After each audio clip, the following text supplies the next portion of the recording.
And if evidence were to be produced that in fact you were an active part of this and it was not Brigadier Nyuso, what would your comment be? Or would you challenge such evidence to be put forward? When you say an active part, Commissioner, what? It was you actively engaging with Major General Sinona on this matter.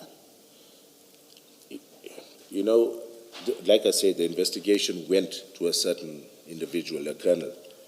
But during the course of my career or my engagements with the brigadier and the general, I won't go into detail, but it's not only this member. There were other members that allegations were made against, and we were asked just to activate informers and check if there's anything. But I can say with confidence, there's nothing damning, there's nothing that I had done in order to get this to happen, to ensure that he stays away. There's no action that I took that actually prejudiced the member. But if you get an instruction, okay, these are allegations, look into this. We've heard we've had allegations, look into this. You guys know Durban. That was merely my role. But with regards to investigating this matter and seeing if the allegations were true, it was incumbent upon another colonel from Port Shepstone. Okay. Is your evidence that you only became aware of this after he was suspended or after he was placed elsewhere, of these allegations, or in fact the fact that he's being placed somewhere else? You know, if I look at this date, I can't recall offhand whether my engagements were with Brigadier Nyuso was when the member was transferred or prior. I can't recall exactly. But you say that's your only involvement with this? With this, yes, investigations, but this, there was somebody else involved in it. I was not hands-on here. You see, Warrant Officer Sander said you were in the room when he was called in, and a document was waved around that there's this email which is making allegations against you. He says you were in that room when that happened. Yes, it would only be proper, me as the unit commander, to be there. Well, I thought your only involvement with this was when now you were asking what's happening with my member, and then Brigadier Nyuso then says to you there are allegations against him. I thought that, in fact, not I thought, that's what you said. I'm putting to you that, but that's not true. That's not correct. That's all you got involved with. You were in the room when, according to him, you were in the room when he was called in and was told you are being placed elsewhere, you're going to be placed elsewhere because there are allegations against you. Is it true that you were in the room? I can't even recall, Commissioner, honestly. It may have been the case, I can't recall it. You don't recall? I don't recall. You don't dispute, I don't dispute when he says you were in the room? It could be possible because it would only be proper that the unit commander be there. Indeed. Yes. I would expect you to say, I must have been in the room, even if I don't have independent memory, because I'm his unit commander, not to start with my only engagement about this was with Nyuso. Yes, I concur. Thank you. Thank you, Commissioner Baloyi. Judging, I think, by my notes, that was my last question to the witness. Is it about this? No, about his testimony to the commission. No, I want to see if I can ask a question on this still, on this topic. Yes, you can, and I take back my words. There's still another question I forgot. I keep forgetting this particular question. Apologize. Yes.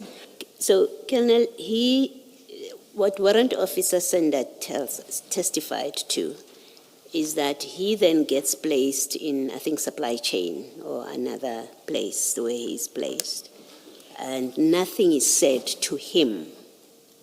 He remains there until he's moved elsewhere, and he only finds out that this investigation, or supposed investigation, was closed, I think 4 months or 4 weeks later. I think he said 4 weeks after he was first moved.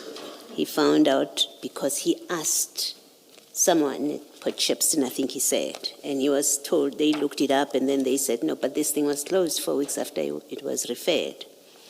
Now, accepting that as what happened for purposes of my discussion with you, are you saying to us, you lose a member of long service with narcotics, an experienced member in your unit who reports to you directly?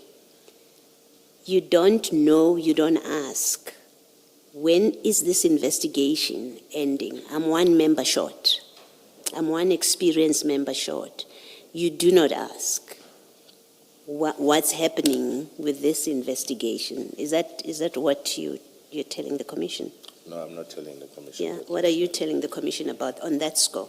Okay. Maybe if I had to put it in perspective of how the police works when it comes to these things, right? Firstly, I was informed the member is under investigation. That is why he is being moved. I've got no say in that.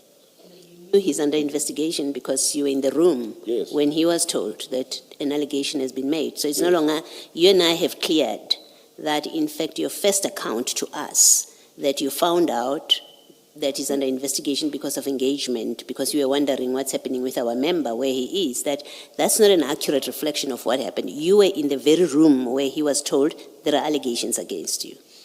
Okay? So you know, so let's move from this.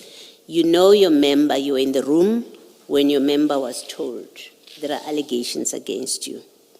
You become aware from that he gets placed elsewhere, right? My question accepts those two as a basis, and my question is, but he gets cleared.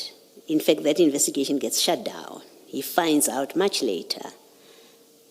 I'm asking you about, once at any point you don't consider to ask, to check what's happening with my warrant officer because I'm one person short. And I ask that question because I expect that a manager or a superior of an employee who has experience, who is part of a unit which is now one person weaker, would have an interest in knowing where are things with this member of my team. Commissioner, I was not aware the investigation was finalized within 4 days or 4 months or whatever he says. When I did get word from, I'm not sure whether it was the brigadier or the general, that there's nothing that's come out of this, it was my call. It was because of me. I'm the one who proposed. Now it's over. There's no reason to keep him at supply chain management. And that's when he came back to the unit. When you found out, you didn't think to tell him.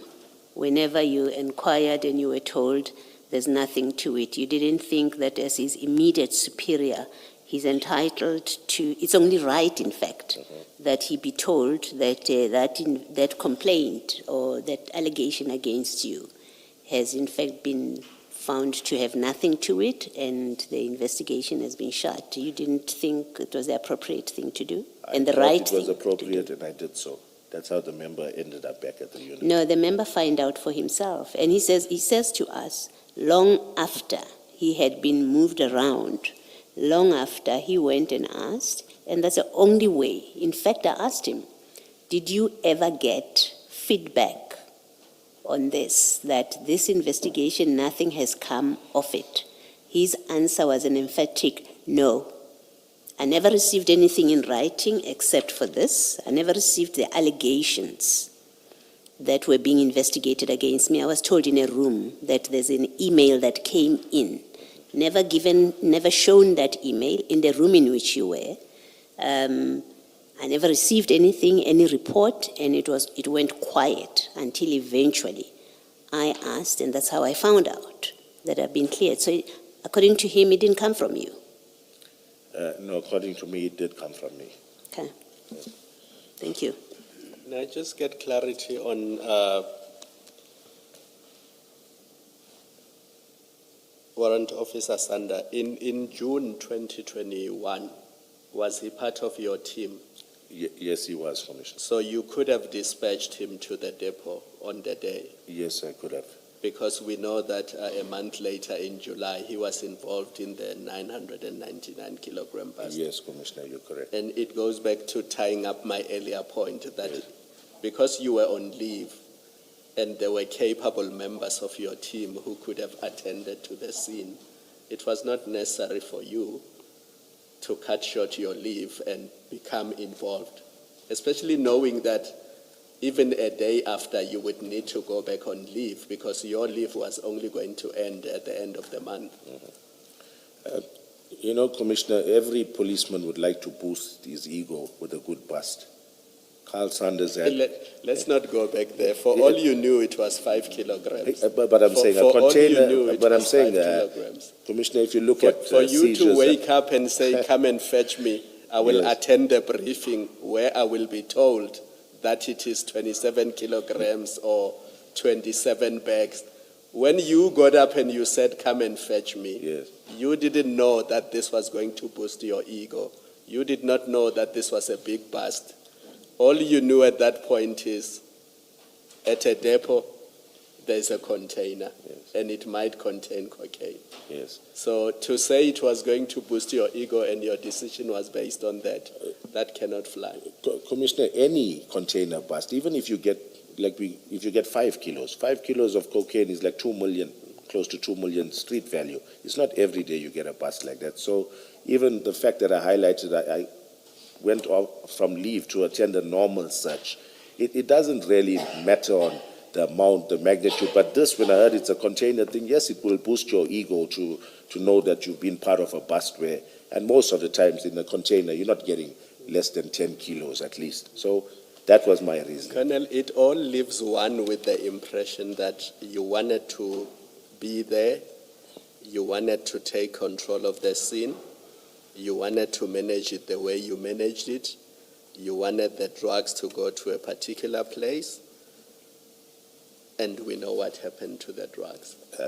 Commissioner, I strongly disagree with that. You know, and I'm going to add something else, Commissioner, just to enlighten the Commission.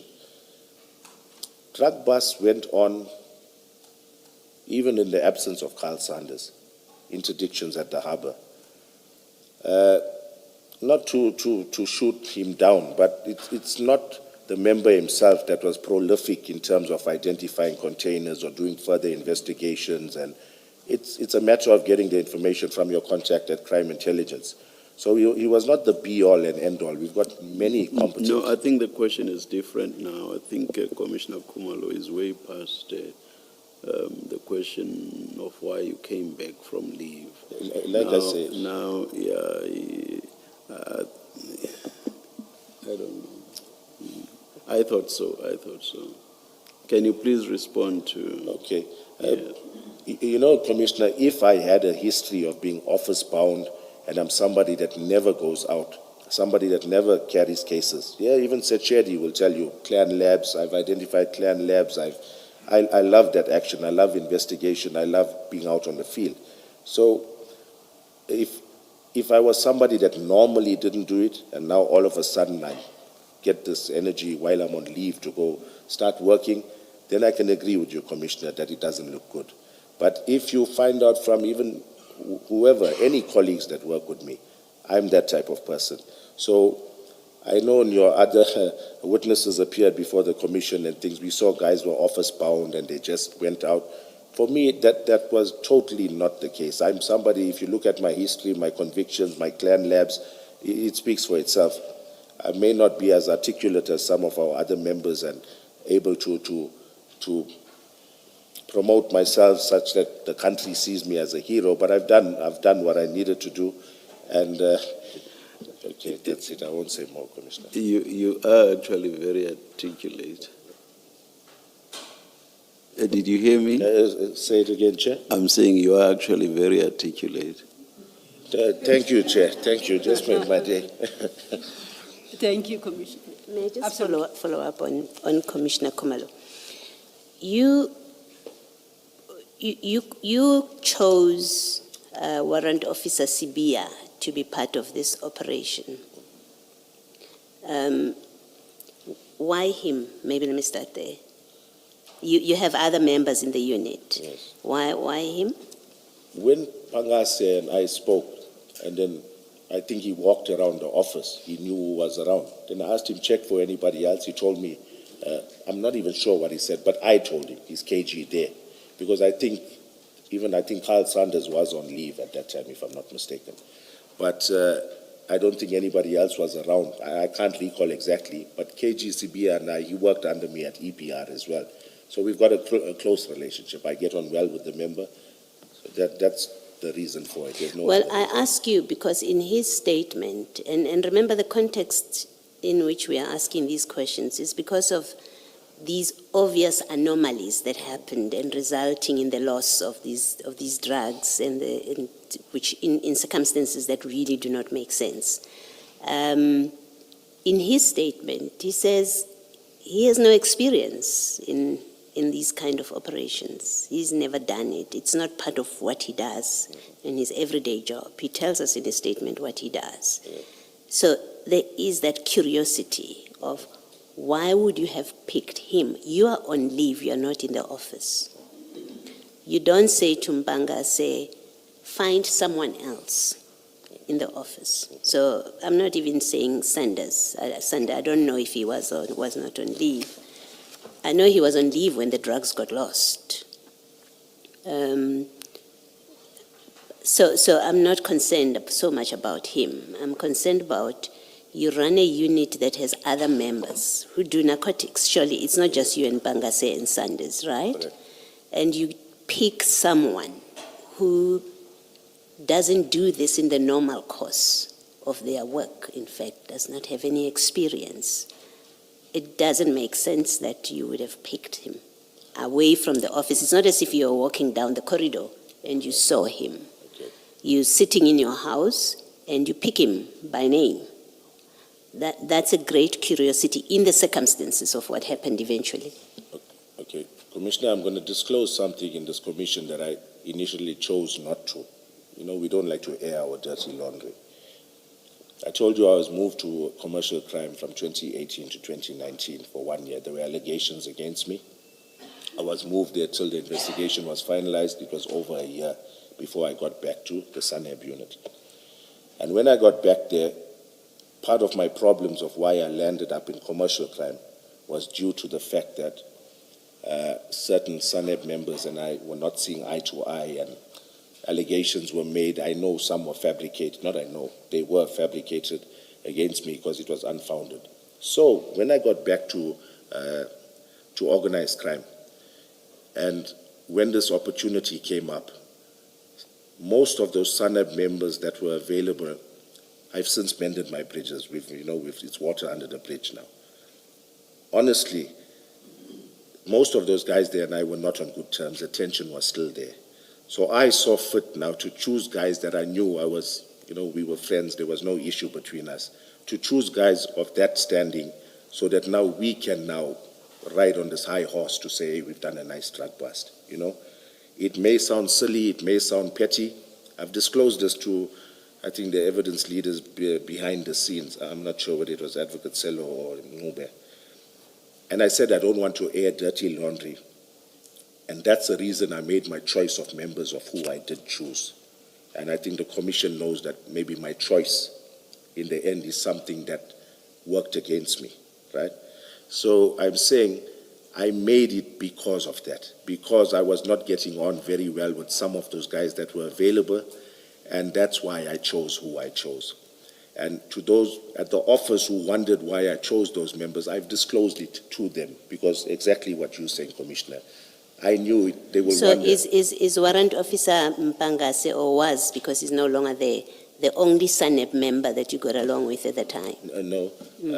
Like I said, I'm sure Karl was on leave, right? But maybe there was one or two others, maybe one or two. But Yes, Pangase, and why did you not pick them? Because they have experience. You're taking somebody yes. who, on their own account, say, but this is not what I do every day. So you pick someone out of the environment, Yes. of experience that you have. And it doesn't make sense unless Any you other say, member well, the only one who I would have called. Was not that an in-depth role that you need to know drug investigations 100%? to Yeah, carry but it out? could have been a member who's pliable and who will tell a story that you tell. For example, you all say ORS and customs were there. It may well be. So it's not as if, don't proceed on the basis that it's common cause, that it wouldn't make a difference who you pick. An experienced member may well have told you, we cannot move these drugs from here at the harbor. So do not do it's of no consequence, because it is of consequence. So the answer of, they would have played a minimal role, no, that's not a good answer. Give an answer, why did you not pick an experienced member in your team that you get along with? Yes. I'm prepared to accept maybe pettiness, excuses, you not picking Sanders or the most experienced members in the team. I accept that and I don't quarrel with that. But you got along with others who are on duty, who it is their everyday job to do operations like this. You go and pick a junior, by your description, a very junior person who, according to you, it doesn't matter that they are there. It's not as if they're going to play a critical role.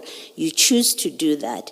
That does require an explanation, especially in an operation that goes so horribly wrong, where you come in from leave, you go away, you remain involved in the matter, you come back, bad decisions are made throughout in the handling of these exhibits until they are stolen. You have to have a better answer about why this person who's ignorant about these operations, why him? It's suspicious, give a better answer. Okay.